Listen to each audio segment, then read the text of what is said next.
Hello, I'm Wendy, and welcome back. And now we're having episode 2 of how I got into this mess, talking about addiction and things like that. And I'm sharing this information with you because I'm hoping that it can help somebody. And I'm hoping that it can give at least maybe some context for how this disaster came to be. And I don't know. Anyway, if you want any help about it, or if you want to talk to me about it, or if you want to ask me any questions, you can go ahead and hit me up. Down below is my address, wendytheconcierge@gmail.com. And if you like what I do, my coffee link is down there as well. And please subscribe to my channel, and you can maybe learn some things, and maybe I can help you and answer some questions. All right. So where we left off is I am now divorcing husband 3. Well, actually, he divorced me, and I'm pretty shitty about making sure that that's known, that that was not my idea. He's divorcing me, and I'm at a party in the summer of 2014, and somebody asked me if I would like to try a line of heroin. I've never done this before, and I'm depressed and miserable and pretty much in shock and having a total spiral of my CPTSD issues. And I think that heroin sounds like a great idea, despite the fact that my entire life, no matter that I've been willing to, dabble in a little weed and coke here and there and have always been a prolific drinker, I've always said I would never do heroin. Well, that was out the window. So I tried it, and I discovered that I liked heroin. That heroin was actually pretty cool. It completely leveled me out. I didn't really care about the high, the kaleidoscope high, where everything just feels like whoosh, warmth and love. I only really ever got that like the first time or two. Yeah. So the high wasn't what I chased. What I liked was that all my PTSD symptoms went away. I was no longer super like that horrible pit in your stomach, when you feel insecure and afraid and shitty. When you're on heroin, it goes away. It's fan-fucking-tastic. I'm not even gonna lie. It's great. I understand why all those guys with PTSD after Vietnam, were using it. Duh. Makes sense. So, yeah. I start using heroin. And one of the reasons that I had always said I didn't want to use heroin was because I'm not exactly afraid of needles, but I don't like sticking myself. And, you would think I would with all the tattoos that I have. And I love my tattoos, but tattoos are just like a little bit of grazing on your skin. It's not like sticking something in there, right? Which to me is what shooting is. And also, my veins suck. Whenever I go and get blood drawn, it's a pain in the ass. They usually end up taking it out of my hand because my veins are so bad.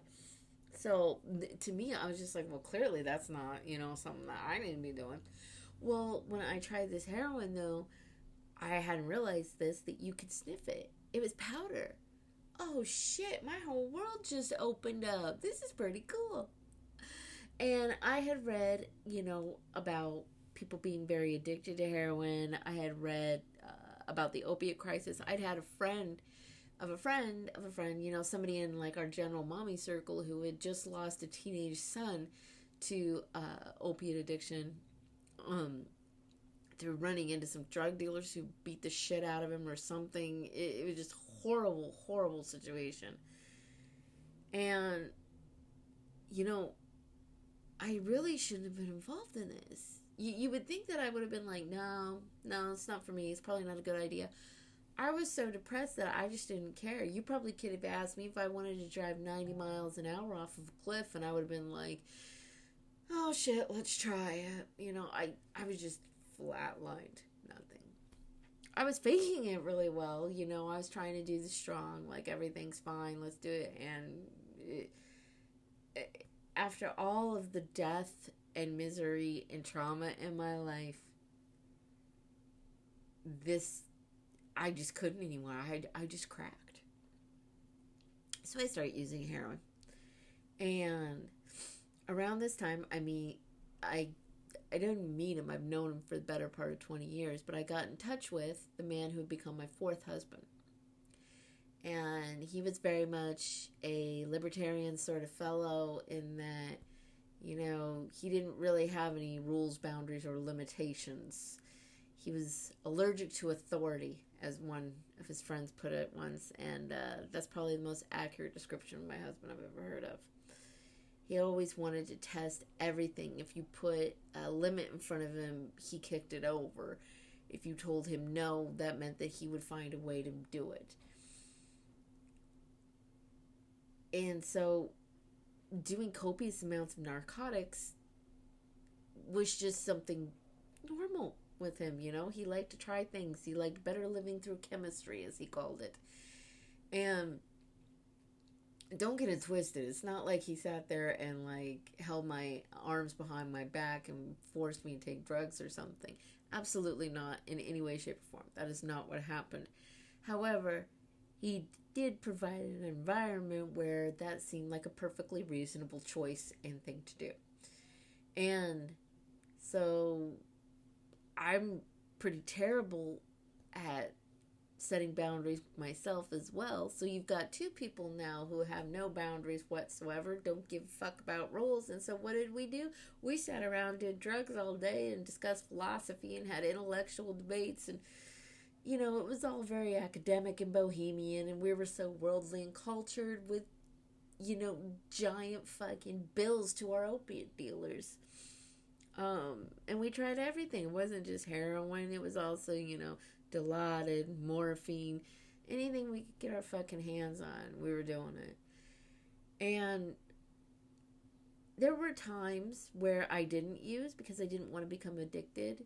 And of course, you always want to think of yourself as having control over things. So I would never use more than 2 or 3 days in a row. And there would be times that my knees would feel like they were on fire. And I was like, oh, that couldn't possibly have anything to do with my addiction. No, that's not withdrawal. That thought didn't even occur to me. I actually thought that I was getting arthritis at 38 years old. And that's why my knees were on fire. Whew. Yeah, I know. That's burning knees. That's a straight up withdrawal symptom. It was bad. And I've always been a robust and healthy person, okay? I might be chunky and a little bit round, but I'm, strong and I have endurance. I'm not weak in any way, shape, or form. If you drop me 40 miles outside of town, I'll see you that night. I'm fine. Don't worry about me. And I'm just like that. But opiates, that got into me and it just ripped me stem to stern. So I would go, a few days here and there without. I would go a few weeks here and there without. There was one point where I went for 2 or 3 months without. It really wasn't a big deal. I didn't really think much of it, I wasn't sitting there thinking oh, I've got to get dope, Mm-mm. I enjoyed it, but it wasn't something that ruled my whole life. And at some point, the bright idea came about to order precursors off the dark web and start making our own product. My husband and I both happen to be supposedly smart people. I question that after what we did, but yeah, supposedly we're very intellectually gifted. Felt a lot of good that did us. And so, we ordered products off of the dark web and started experimenting with all sorts of different recipes to try to make an opiate solution that wouldn't kill us. We ended up mixing it with sugar and diluting it in alcohol, spreading it through the sugar and drying it, running it through a coffee grinder to make a powder that we could sniff so that it would be it would be an even mixture and wouldn't have hot spots in it, because that's how people die, right? We don't want to spend all this money on dope. We were blowing through his inheritance like crazy. My credit cards were completely maxed out. We had nothing. We were broke as fuck. And it was ridiculous. Neither of us could hold a fucking job. All we were doing eventually was just finding ways to get dope. You know, and at the same time, we were sitting there coming up with all these big plans. Like, you know, I wanted to write a book, and he wanted to do crafts and trades, and we were doing those on a level, but most of our time was spent doing drugs and watching movies and just shooting the shit. It was a very college lifestyle. And at the same time, I had these two little boys, okay? In my second marriage, I had, you know, my son and my daughter, okay? And in my third marriage, I had two more little boys. And at the time, this was like 2014, 2015, they were like 3 and 6. And I was having to take them to school. I was making meals for them. I was sharing custody with their father. And I was doing it. And I was doing it while completely zoned out on opiates. At one point, my little brother graduated from the Air Force Academy in the United States. He's now a captain in the Air Force. And he is probably one of my closest family members now. Thank you, God. Sorry. Anyway, he was graduating from the Air Force Academy. And I wanted to go see this, of course. It was like our whole family was going. And I was not about to do drugs in the States. I was not going to, like, bring fucking dope with me to do, like, with my parents. My parents have been sober for, like, 25, 30 years at that point. So, no, I was not going to bring dope with me. I was not going to be doing dope. None of that. No. So, I wasn't using. And I went down, and I had a fantastic time. I wasn't sick because I'd been off it enough.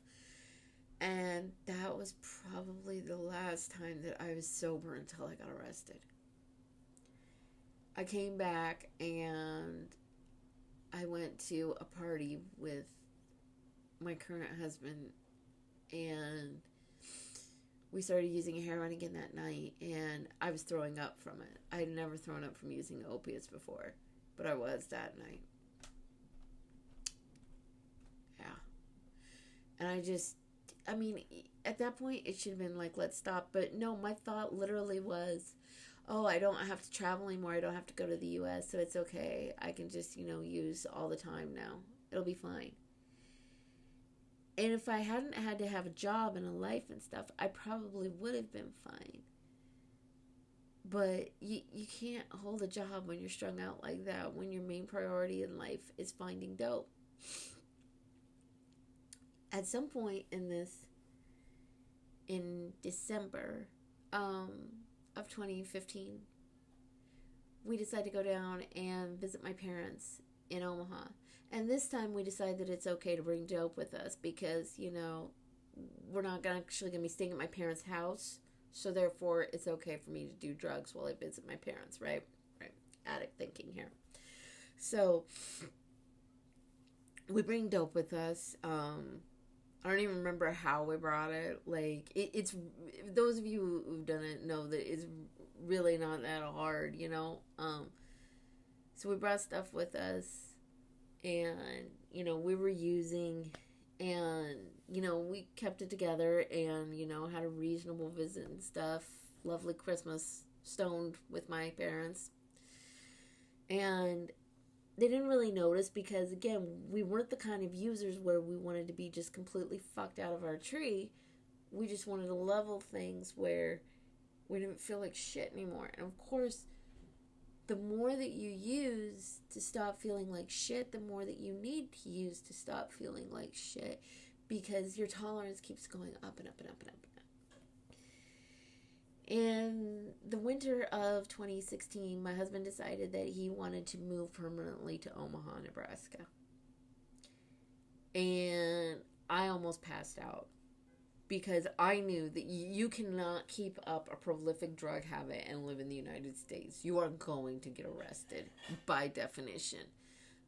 there was no way. I knew that this was not a good idea. I knew he was not going to like the culture. I knew he wasn't going to like the people. I knew that he was not going to fit in. I knew it was going to be terrible. And I told him this. I was nice about it, but I was like, listen to me. No. But all he saw was a place where there were lots of jobs, where he could get a job doing manual labor, trades and manufacturing and stuff, because he was just burnt out on doing computer work and stuff, and he really wanted to just start over. And my husband is not unique in this, but he's the kind of man where you can't tell him shit. He's got to figure it out for himself. So I was like, fine, you go down there. And I thought I was going to stay in Montreal and that he would go down there, and learn about trades and manufacturing and stuff, and then he would come back. Having two households wasn't going to work. I was completely strung out still. I couldn't get or keep a job. We had no fucking money. We were out, broke. It was a mess. I was really completely out of money. I was robbing Peter to pay Paul. There was nothing that was going to happen. So I said, fine. And I followed him down to Nebraska too. I arrived in Nebraska July 3rd, 2016. The idea was that I was going to go to a methadone clinic. And my thought was I was going to go down to Nebraska and do a methadone clinic because I had discovered taking methadone, because when I would run out of shit, one of my dealers would give me their methadone. And I was like, oh, this shit's fine. It gets rid of that nasty PTSD feeling. I don't actually need to do dope. I can just do fucking methadone. That's legal. Cool. Right? And I wasn't doing it to get high. I wasn't high on it. I was just leveled. Okay? So, fine. And in Canada, where I was anyway, in Montreal, the waiting list to get in on a methadone clinic is really long, like a month. And you have to have a history of years-long addiction. It was not going to work. So, if I wanted to get in on a methadone clinic, I was going to have to go to the States. So I went down to Omaha and decided I was going to do exactly that. At least then I get to be with my husband, right? And you may be sitting here wondering, what the fuck? What about your kids? Oh, that's a good question. My thought was that we would do distance for a couple of years, that I would see them, that I would come up and see them once a month for a weekend, that I would, have them come stay with me for 6 weeks in the summer, and come up for a couple weeks over Christmas break and things like that. That was never going to work unless we had a lot of money. But again, this is addict thinking. And I didn't want to be separated from my kids. But I don't know how to explain this any other way. When I was divorced by my third husband, and I completely cracked from all that trauma, I really didn't even know who I was. I couldn't imagine myself as their mother and not his wife. Because my identity as their mother was completely wrapped up in also being his wife. It's like we were all just this foursome, me, him, the two little boys, and I had these other two kids who were also part of the family as well. He had his mom stuff, and we were all, this lovely extended family. And I couldn't figure out my place in this world or with him or with the kids if I wasn't married to him. It just didn't make any sense to me. I felt like this shattered, just broken glass of a person, and I felt like I was trying to put it together like this porcelain doll, and it was just dusty shards that were like slivers in my hand every time I tried to pick it up and put me together, and it wasn't working. And I felt completely detached from everything, and I truly believed that my kids were better off without me, that I didn't matter to them. I truly thought I didn't matter. Not oh, they don't love me, boo hoo hoo, but what do I matter? I'm just a fucking loser with no job and no career. Can't even keep a marriage together. Can't even keep my husband happy. Can't even keep their father around. What kind of a shitty mother was I that I couldn't keep their father happy and around? I thought I was a complete failure. A failure as a mother, a wife, and a human. And so I pieced out. I was done.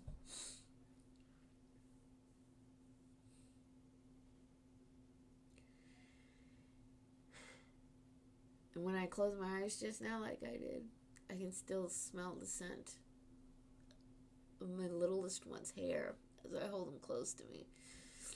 And I can feel my middle son. I can feel the way his eyebrows tickle my nose when I hold him close to me, and his hands in mine, and the way that like he would rest his cheek against mine. I missed him so much. And I am so lucky that they also miss me, that they are still mine and still want to be mine. A lot of women do not have that privilege. Anyway. So I followed my husband down in Nebraska and decided I was going to do the methadone clinic. And I started that. Methadone clinics are like $15 a day. My husband was less than supportive of this. His logic was just like, I can make you a drug that will keep you from getting sick. Why are you doing the methadone clinic? Well, because it's legal and I'm not risking jail time for it. But hey, you know, and his rationale was, if you want to pay $15 a day, get a fucking job and pay for it. And I was so stressed out by everything, and my ADD was like a fucking slot machine in my head, and you know, I couldn't get a job and keep it, and just our marriage was stressful. We were fighting all the time about stuff. I felt like he was monopolizing my time with everything, you know, with all of his interests and activities, and I was frustrated that, like, you know, nothing I ever did was right enough for him, you know, and I couldn't stand it that, like, I would go to work during the day and then I would come home and I would feel stressed out because, you know, he was upset with, like, my dogs or my cat. And it was just so much stress, and I just kept cracking. And eventually, you know, I was doing, like, customer service phone work, and eventually I was working for this company where I was doing really well, actually, and I was also going in the bathroom and snorting opiates, you know, like any chance I went to the bathroom on a break. That's what I was doing. And so I didn't think in my head that this was actually going to be a problem, because I was actually breaking sales records left and right. I was doing really great. I was getting moved up. I had just gotten a promotion and a raise, and then they brought me over to tell me that they were firing me because I wasn't in my seat for 92% of the time like I was supposed to be. I was at 89. Yeah, 88 or 89, one of the two. And I was supposed to be there 92%. So they fired me with a raise on my check and a promotion lifted on my check. They fired me. Okay, so at this point now, I'm fired. And so I went home, and my husband was driving up to Montreal with a U-Haul to pack up all the rest of our shit from our storage unit there because he didn't want to pay for it anymore and bring it down. And at that point, I said, fuck it. I was just done. I was completely worn out. And when he left, I went to the methadone clinic for what I knew was going to be the last time. And there was a guy there, and he was waiting for a ride. And I just kind of looked at him, and I was like, do you need a ride? Because it was icy, icy cold. And he said, sure. He had me drive him around to like 5 or 6 different places. When you're a drug addict, you know the behavior when you see it, right? And I'm like, this guy's sourcing. I didn't know for what, but I knew he was sourcing. I wasn't sure if he was looking for dope or if he was looking for meth. I don't know.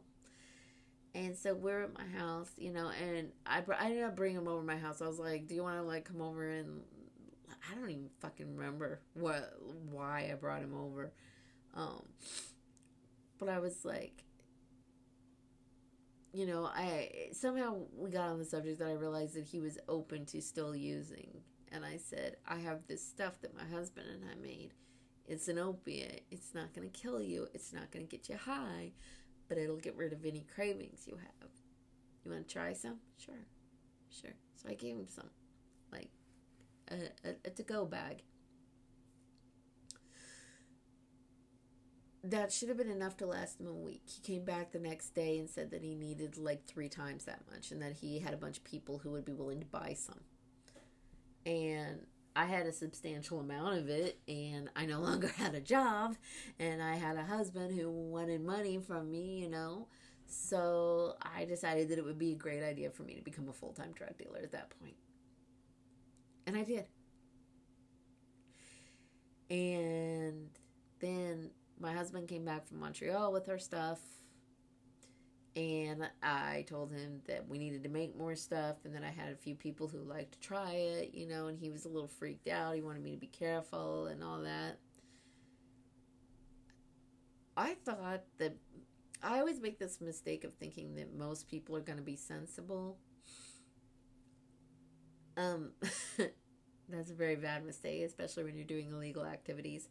You know, to me, like, you know, you should be sensible. You know, don't get in domestic violence fights in a hotel when you've got a hotel room full of drugs and guns. But people do that, you know. Don't be doing so many drugs, you know, and then when you OD, tell the cops where you got it from. But people do that.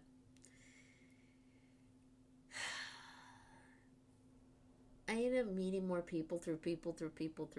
But I mean, nobody here that I met was really professional. I mean, all these newspapers made me out to be some queen pin.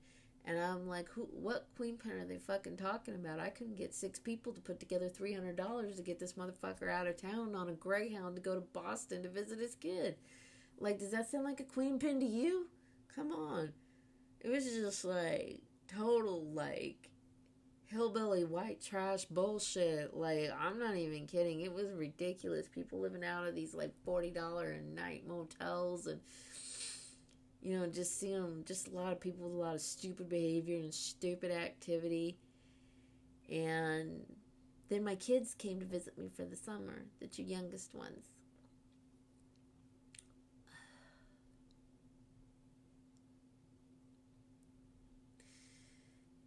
They were 5 and 8 that summer. He spent the summer with me, and I spent the summer doing good things with them. I took them shopping for fireworks on the 4th of July. We went to Missouri, as all good residents of Omaha do, to find fireworks. And I took them to the zoo for a day camp, and we went to the water parks, and you know, we did all sorts of fun things. We really had a truly great time. And I tried as much as possible not to let them see what was going on. You know, I didn't want people fucking using drugs in front of my kids. I didn't, you know, want like these sketchy ass motherfuckers coming over to buy dope from me in front of my kids. So none of that was going on, you know. People came over and socialized and were friendly, but we didn't talk about drugs or use drugs in front of the kids. That just, And I was so happy they were there. The solar eclipse was that summer, on August 21st. Their dad came down to see me and to see the eclipse, and then he went back with the boys. And he knew. He's not a stupid man. I don't marry dumb. And he knew. He could tell, you know. Like, he knew that something was going on. He saw the way I had a lot of cash around, you know. He saw some of the people who came by. He knew. And he took the kids home. And he told me, he said, Wendy, be careful. I was like, yeah, I will. What? I'm being careful. Yeah. They left, and literally the next morning, the Omaha Police Department broke my door down and raided my house and tore it stem to stern. Luckily for me, the only thing that they found was a 12-gauge shotgun in my closet and 3.5 grams of meth in my pocket. I mean, like everybody in Nebraska who uses drugs, I used meth, but I smoked it here and there. Like, if meth was around, I would smoke it, I would use it. It was a social activity, but I didn't actually give a fuck about meth. I would never be bothered to get up off my ass and go find meth. That would be way too much effort. It was very take it or leave it. If it was there, I would use it. If not, I never noticed it was gone. It was opiates that owned me. And like when people talk about withdrawal, like I would stop using for a time, I would get on methadone, or we would be dry and not able to find stuff for a while. And it just felt like, I used to say it felt like a 300-pound jaguar was trapped inside of my body, like thrashing about and trying to get out. I would try to logic myself out of the withdrawal feelings, because I would say, Wendy, there is no reason for you to feel in pain. You are a robust, strong, and healthy young woman. There's not a damn thing wrong with you. Your joints are fine. Your stomach is fine. Your nerves are fine. There's nothing fucking wrong with you. You just think that you need this stuff. You just think this. It's a placebo effect because you've heard withdrawal is terrible. Yeah, that didn't work. Withdrawal is fucking terrible. It's horrible. It just feels like everything in your body is on fire, and you'll do anything to make it stop. There were times that I was in withdrawal for 2-3 weeks, and I became convinced that I had ruined the dopamine receptors in my brain, and that I was never going to be able to be without opiates or some sort of substitute like methadone or Suboxone for the rest of my life. I was absolutely, utterly, and totally convinced of this, the way that I'm convinced that I have teeth in my head, that I have fingernails, that my eyes are green, that I know who my father is, like absolutely dead convinced. So the Omaha police pick us up, and the guy, he asks me, he says, Wendy, you tell me where you got this meth, or you're going to go to jail today. I said, fine, take me to fucking jail. Because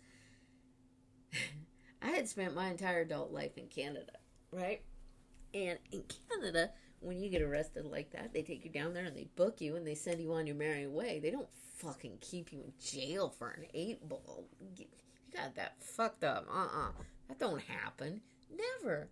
So I thought I was just going to go down to Douglas County Corrections, and get myself booked and a little mugshot taken, and then I was going to walk out and be on my way.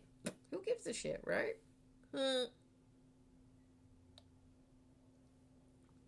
Yeah, no.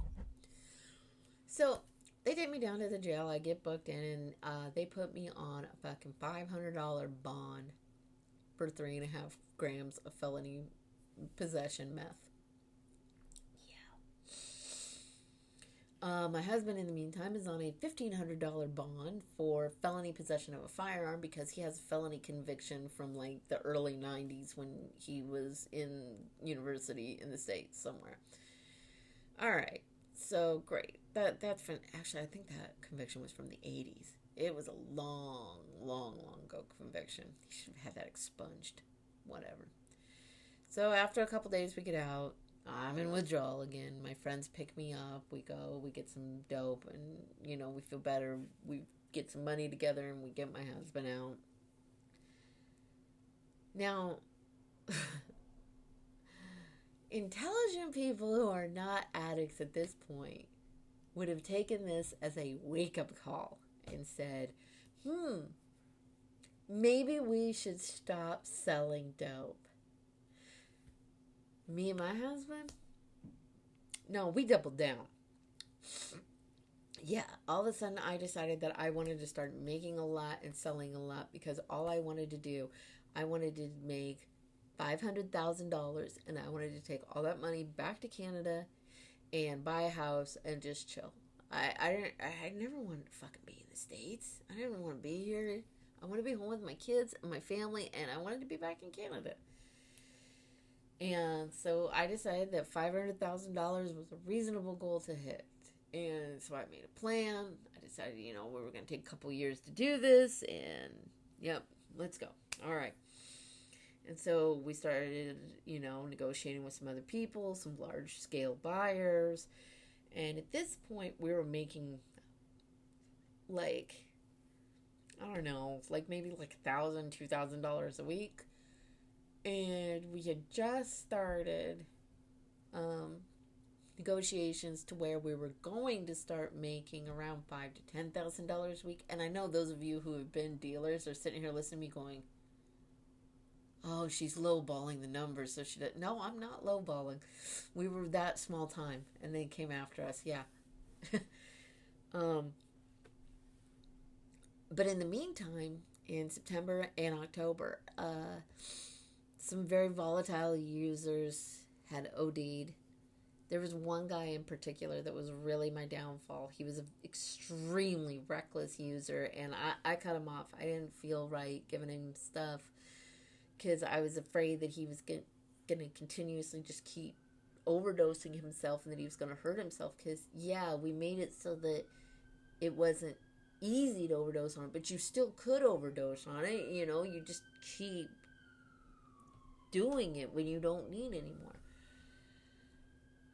So this guy comes to me and he's like, you know, I want more stuff. And on top of it, he owed me like $4,000 because he hadn't paid me for shit.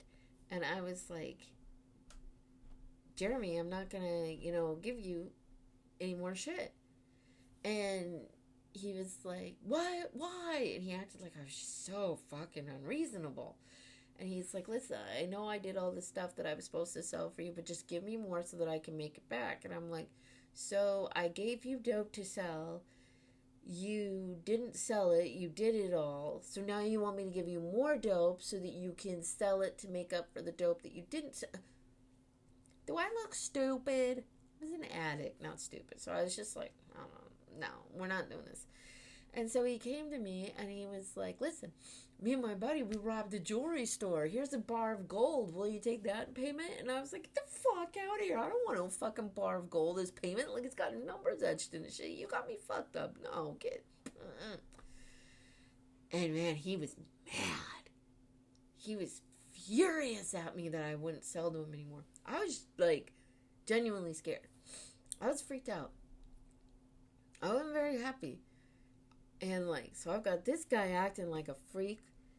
I've got like these other people that are like, we should just rob her because she's so nice. She don't got guns or nothing. Like, we should just like, and her dogs are friendly and shit. Like, we might as well just go and fucking rob that bitch blind. And I was like, really, guys? You don't have to rob me. I'll just give you stuff because I'm like that. So much for a queen pin, eh? And it was just so messy, and I was so tired, and my husband had OD'd like 2 or 3 times during this, even though I kept telling him, slow down, don't do this like this, please don't use a brand new batch without being in the room to be with you, please don't, shove a tablespoon up your nose at once, just do like a little bit, but nobody fucking listens to Wendy. So, all this was going on, I was completely stressed out, I was exhausted. There was this girl who was dating the son of the biggest heroin dealer in town, and he happened to also be the cousin of a narcotics officer. So she's dating this guy, and they get in some car wreck, and she's got all this fucking meth everywhere, and the kid gets arrested, and then she starts trying to like do business with me. And come to find out, she's doing controlled buys on me. And keep in mind, this is the daughter-in-law of the biggest heroin dealer in town. The biggest heroin dealer in town whose cousin happens to be a narcotics officer. Who happens to arrest me and my husband. That's not fucking sketchy at all. But hey, alright. Bygones be bygones. Alright. So I'm completely wiped out at this point. I feel miserable. Totally like shit all the time. Everything is just drama constantly. I want out. I'm done. And so I started thinking to myself, actually, that I kind of wish we would get arrested. I think to myself, it would be like about 2 or 3 years. I could get off the stuff. At least all this would stop. I began to wonder, like, what I would do with my dogs. I start dyeing my hair back to its natural color because when I was in jail for a couple days on the felony possession of meth, I noticed all these chicks running around with, like, 6 inches of roots, and I was like, yeah, no, we're not doing that. Yeah, I don't stop dealing, but I dye my fucking hair so that when I go to jail, I don't have roots. That's pretty fucked up. And then one day it happens.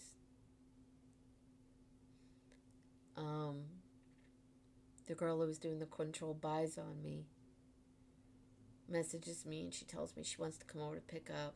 She asks if she can come over at 7 in the morning. I said sure. I knew we were gonna get hit that morning because the girlfriend of one of the guys I did a lot of business with, she had gotten picked up for shoplifting the night before, and she had a bunch of my shit on her. She had my fucking wallet on her because she stole it from me because she was a thieving little hoe at the time. I was like, listen, you guys, they're coming. They're coming heavy. And we're not just going to be like, going down to the cop shop for a couple days. So we need to clean house right now. Get rid of everything.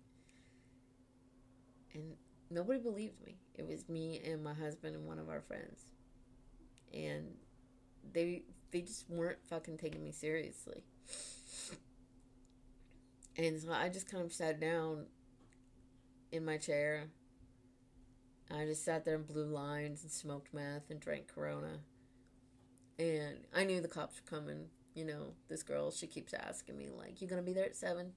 Because I'm gonna come in before I have to go take my kid to soccer or whatever. And I'm like, you ain't taking your fucking kid to soccer. It's October 30th. Get the fuck out of here. I'm like, yeah. And they came to the door. And they start banging on the door. Oh, Mom, please open up. Bang, bang, bang. And I'm just sitting in my chair. I don't even blink. I light my pipe. Guy's like sticking his arm in, like through the window, around so that he can reach the doorknob and unlock the door and let himself in. I finish my beer. I know that this is it, that we're going away from it. I thought we would actually go away for a few weeks and get out on bail for like pre-trial, but yeah, I was wrong on that. And they came in and they grabbed us and took us down to the cop shop. And the cop came in and he was like, hi, Wendy. I'm the officer. You're under arrest. I'm like, no shit. And I said, I'd like a lawyer. He said, okay. He turned around and left. I put my head on the desk and went to sleep. My husband did something similar. And the girl who got arrested with us proceeded to tell them our entire life story. Because, I don't know, she didn't listen to us say a million fucking times, don't talk to the cops without your lawyer there. But hey, whatever. And that didn't really bother me. You do you. You talk like whatever, like people are looking out for themselves, and I don't think it's right for me to be angry at people for doing things that interfered with my drug consumption and dealing activities. That's not an okay thing for me to be mad about anymore. What made me mad, though, is when we were in jail and we were in separate units, but of course everybody talks to each other and gossip goes back and forth.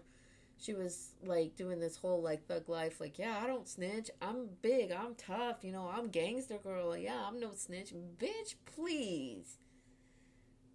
Like, she was running her mouth like a Honda. Like, get out of here. Like, I mean, and again, I didn't mind, but if she thought I was going to back her up and be like, oh, yeah, you didn't snitch. I'm like, get the fuck out of here. You snitched. She was like, show me where I'm on paperwork. So when I got my PSI back, and in my PSI, they give the synopsis of your crime, and it says, like, mouthy co-defendant went and told us everything at the cop shop. And I'm like, oh, okay, so I fucking passed it around to everybody. I don't give a fuck. That happened. And again, I wouldn't have done that except for she kept telling everybody that she was like this big tough gangster who doesn't tell them that snitches should get fucked up and stuff. And I'm like, girl, you're a snitch. Shut up. Don't be threatening other snitches. You ain't got no room to talk. You're ridiculous. So there went all of her credibility.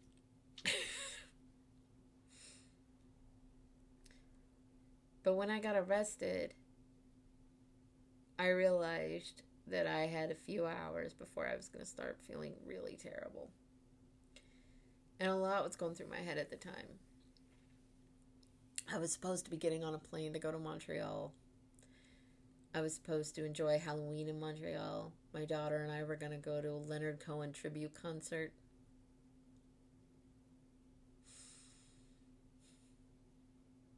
I couldn't call. I didn't have any way to make a call. They put me in the medical unit because they knew I was going to go into withdrawal. My daughter,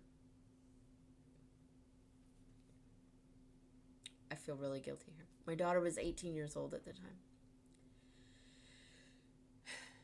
She called some relatives and asked them, can you please go check on my mom? I've called her 1,000,000 times and she's not answering. It's nothing but radio silence. This is not like her. Please go check on my mom.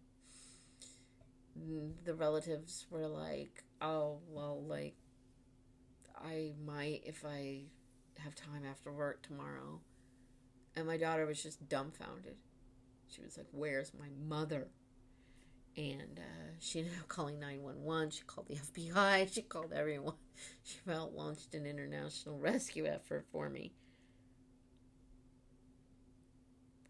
It didn't occur to me until months later that that's because she thought that I had OD'd and died.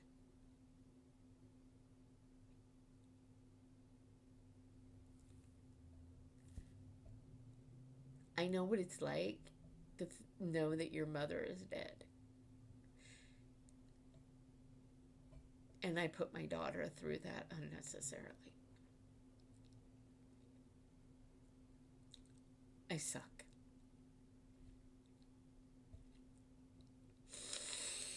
I can't do anything to make that better. That she had to experience that. The only thing that I can do is never put her through it again.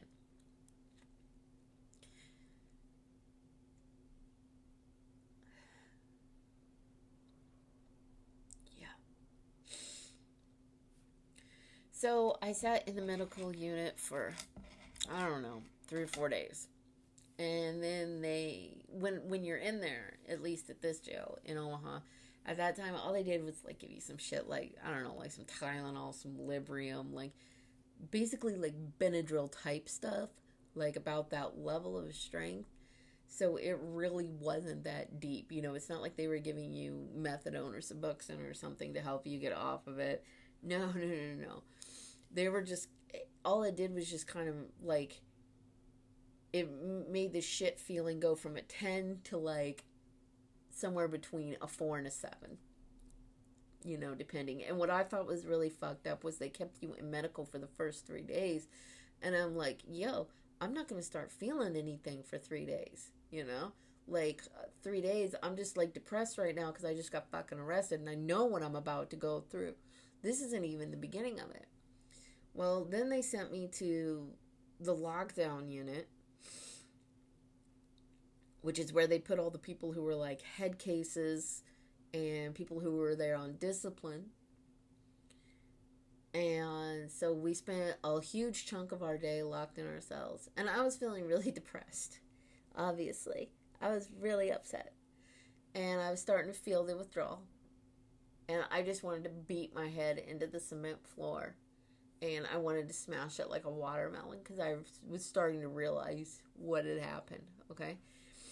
And I remember that cement floor being so cold. I can still feel it on my cheek because I remember like laying down on it. I can still feel that fucking floor on my cheek. I can still see the cinder blocks that I kept counting, you know, and I would measure them for how wide they were. They were like 1 foot wide and 8 inches tall, you know, and so I would count and I would add the volume of the room and figure out the dimensions of the walls and the ceiling and everything like that, because all of a sudden the girl who couldn't fucking do math in high school, all I could do was math to try to like regulate my brain and give me some sense of order.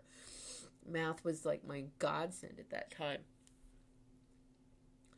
And I started remembering music. I started singing like the entire REM discography and Fleetwood Mac and just going through it over and over again and humming to myself to try to distract myself from how horrible I felt, right?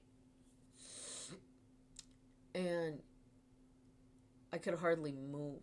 Like, I just wanted to hold the floor and just, because if I held the floor, then the room wasn't spinning me around. I didn't feel like I was in a wash machine, right? And my stomach would, like, stop, you know, feeling like an ocean in a storm for a minute there. And I would just breathe the floor, and I would hold my hands on the floor. And the only thing that soothed me, that would put me to sleep, was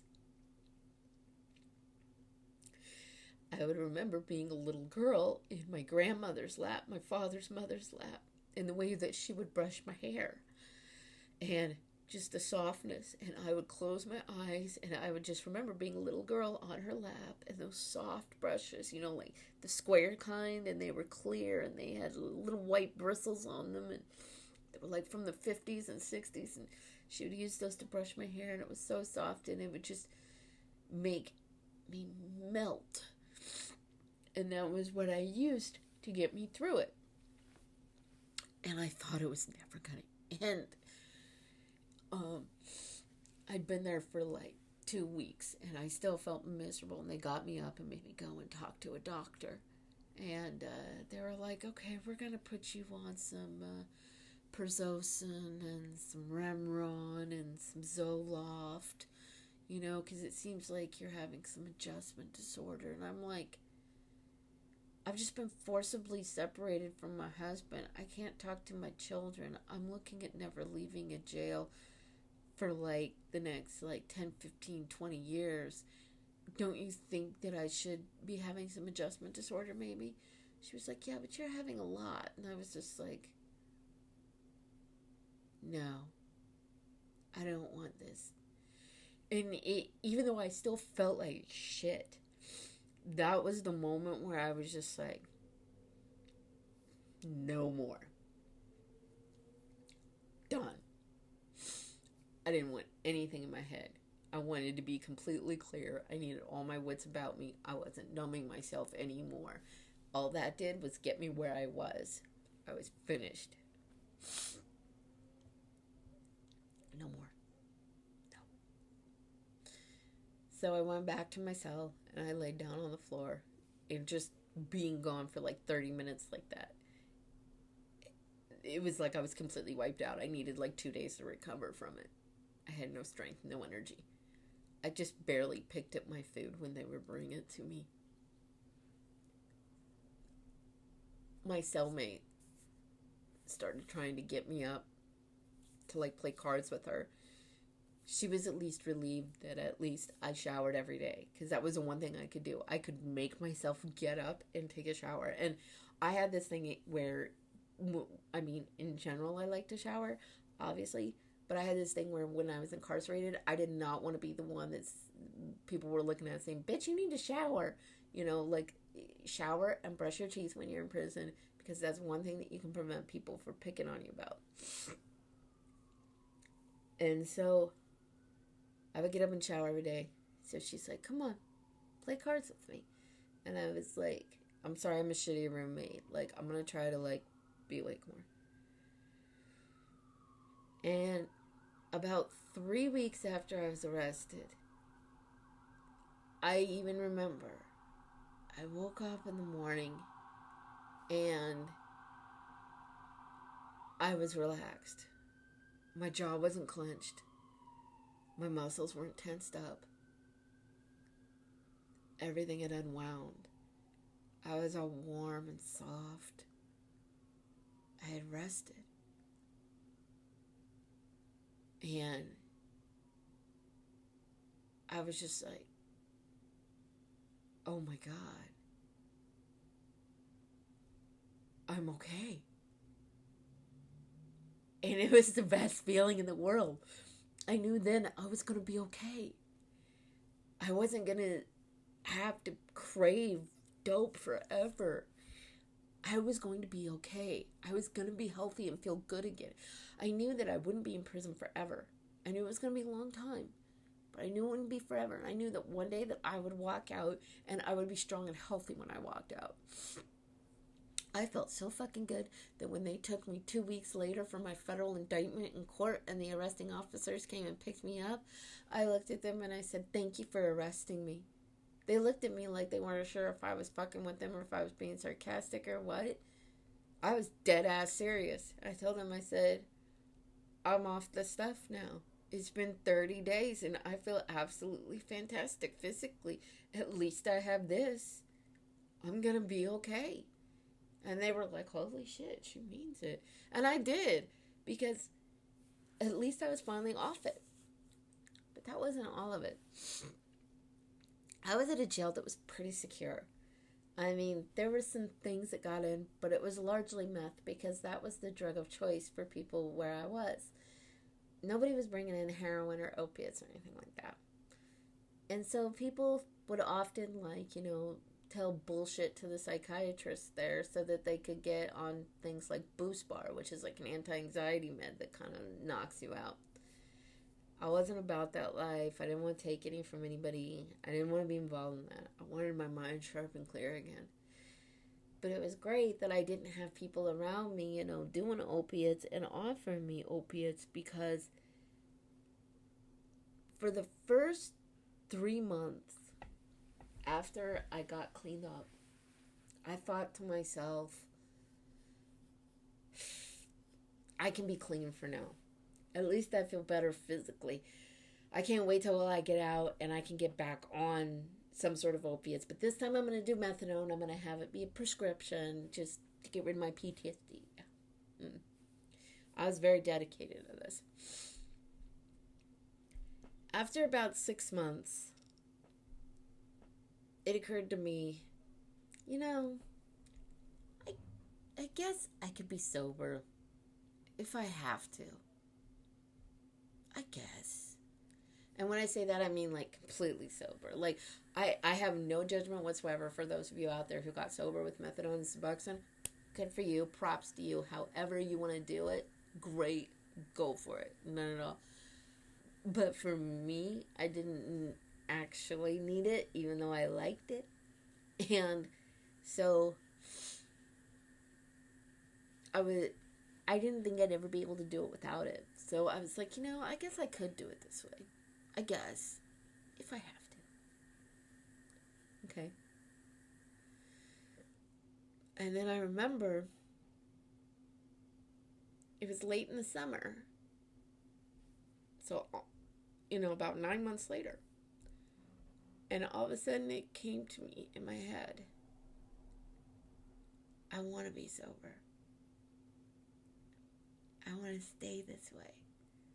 I don't want to ever risk feeling like that again. I don't care. I can find other ways to get rid of the PTSD symptoms. Exercise, by the way, and music. That's what it does it.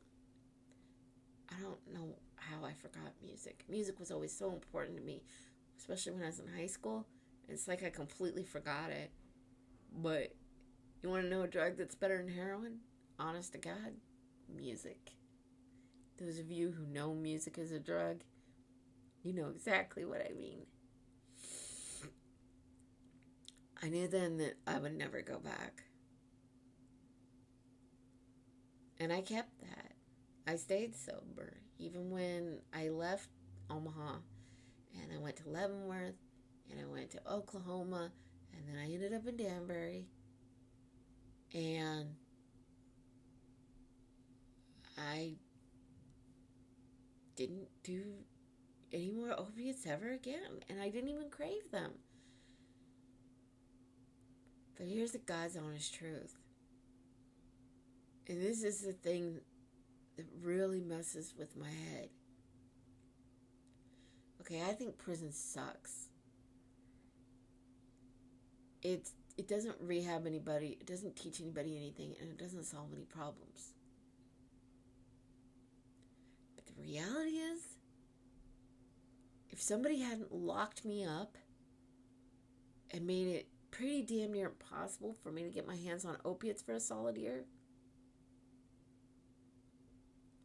I'm not sure I would have ever gotten off them willingly.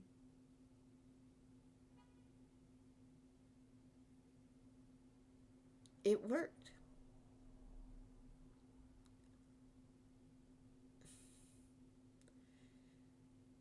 And I don't know how I feel about that.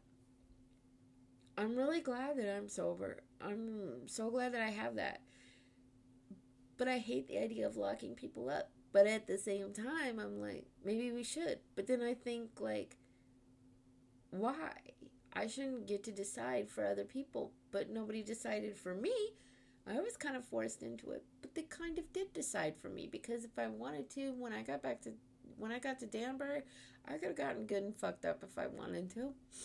And I'm not telling tales out of school. Like, their staff there, they all know that. They all know things like that come in. It's a prison. Okay? Drugs happen in prison. That's a reality. And I stayed completely sober there. I smoked a couple cigarettes once. Like on 2 separate occasions. Because I was really stressed out. And a cigarette sounds like a good idea. But I have this thing where I think a cigarette sounds great. I dream about them, fantasize them, I taste them in my mouth. And then I light a cigarette. I'm like, oh my God, this fucking tastes like shit. Why am I doing this? This is disgusting. And yet I still think in my head, oh my God, a cigarette sounds so good. I don't know what's wrong with me. I guess that's addiction. I never think this about opiates though, because I remember the aftermath. I'm never doing that again. I wish everybody could have the chance that I did.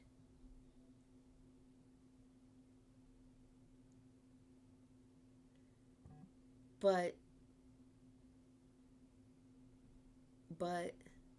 I also believe that people don't get sober unless they want to.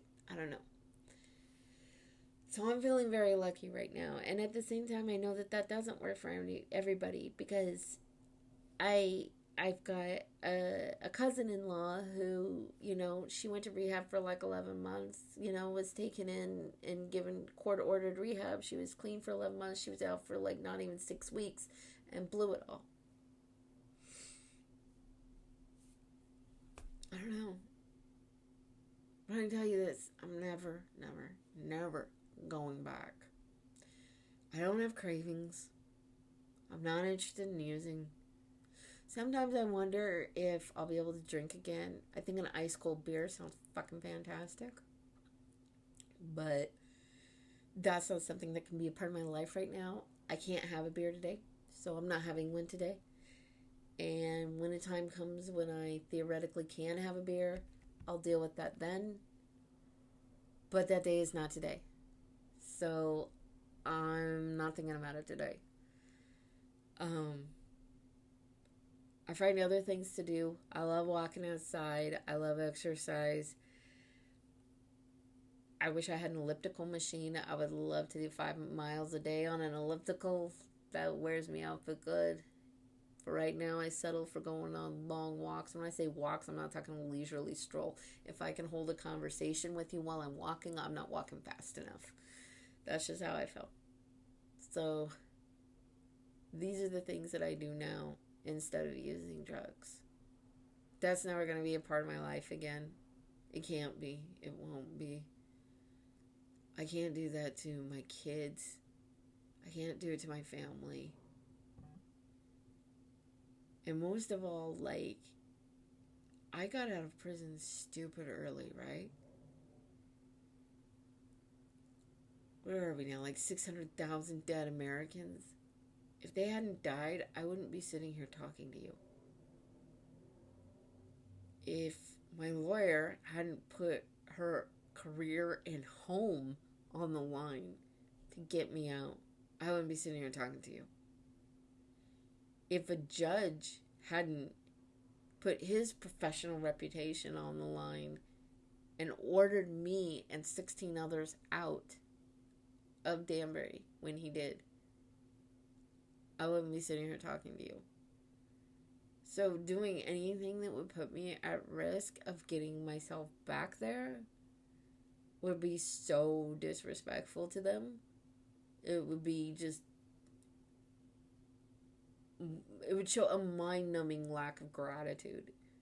And if there is anything that I am, it's grateful.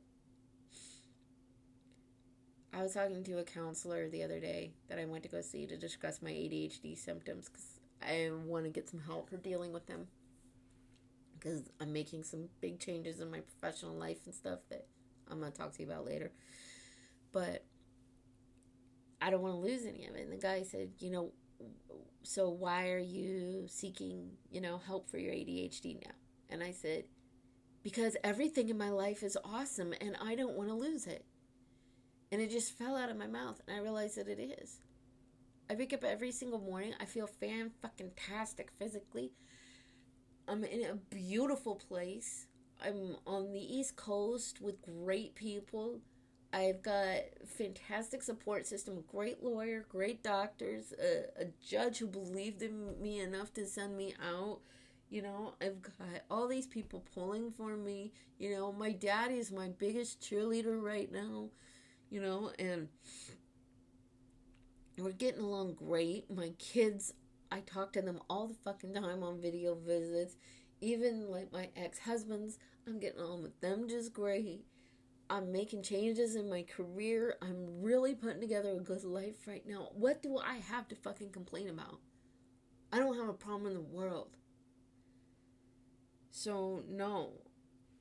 Doing anything that could jeopardize that. And it's not a fear thing. It's not like, I'm scared. I don't want to lose everything now. It's that, no, I'm dedicating myself to doing it this way because I know if I act right, I get right. Okay? It's like the opposite of play stupid games, get stupid prizes, If I want to have a good life, I want to hang out with good people, I want good things to come to me, I can't be running around doing dope and fucking off my conditions of release. Now, can I? No. So, I'm doing this. I'm doing it. And if you would like any help in that whatsoever, feel free to hit me up. I'm a fan of anybody getting sober by any means necessary. I don't care if you do 12 steps. I don't care if you just grit your teeth and white knuckle it, although I don't recommend that. I don't care if you use methadone or Suboxone. I recommend Vivitrol shots. They are not mind-altering in any way, shape, or form, and they just get rid of your cravings. Whatever you need, you do you. And if you want any help to talk about addiction, resources, just to talk about ways that work or don't work, or things that you want to try and get some perspective, or anything like that, if you've got a loved one that you'd like to talk to me about, I don't care. I'll talk about addiction all day freaking long, okay? You can go ahead and hit me up. My email is down below. wendytheconcierge@gmail.com. And I hope you have a lovely day. This is my story. If you've got any questions about it, feel free to ask me. I don't hide anything anymore. And I hope you all have a wonderful evening in life. Bye for now.